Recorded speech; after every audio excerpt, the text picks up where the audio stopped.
Hello friends, ಎಲ್ಲರಿಗೂ ನಮಸ್ಕಾರ. ಇವತ್ತು ಅವಲಕ್ಕಿ ಭಾತ್ ಹೇಗೆ ಮಾಡೋದು ಅಂತ ತೋರಿಸ್ತಾ ಇದ್ದೀನಿ. ಈ ಕಪ್ಪಿನಿಂದ ಒಂದು ಹೆಸರುಬೇಳೆ ತೊಗೊಂಡಿದ್ದೀನಿ, 2 ಅವಲಕ್ಕಿ ತೊಳೆದಿಟ್ಕೊಂಡಿದ್ದೀನಿ 2.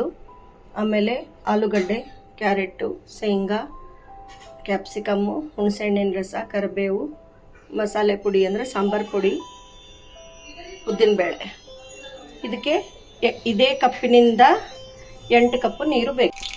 ಈಗ ಸಾಸಿವೆ ಸಿಡಿದಿದೆ, ಜೀರಿಗೆ ಹಾಕ್ತಾ ಇದ್ದೀನಿ, ಹಿಂಗೆ ಹಾಕ್ತಾ ಇದ್ದೀನಿ, ಉದ್ದಿನಬೇಳೆ ಹಾಕ್ತಾ ಇದ್ದೀನಿ, ಶೇಂಗಾ ಹಾಕ್ತಾ ಇದ್ದೀನಿ, ಸ್ವಲ್ಪ ಅರಿಶಿಣ ಹಾಕ್ತಾ ಇದ್ದೀನಿ,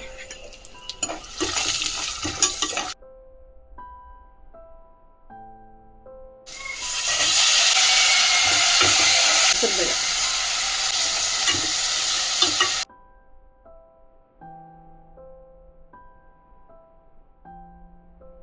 ಈ ಬಟ್ಲಿಂದ 8 ಬಟ್ಲು ನೀರು ಇಟ್ಕೊಂಡಿದ್ದೀನಿ.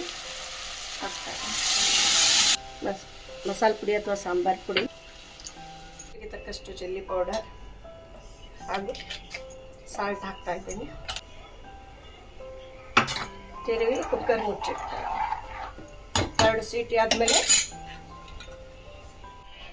ರುಚಿಕರವಾದ ಟೇಸ್ಟಿಯಾದ ಅವಲಕ್ಕಿ ಭಾತ್ ರೆಡಿಯಾಗಿದೆ.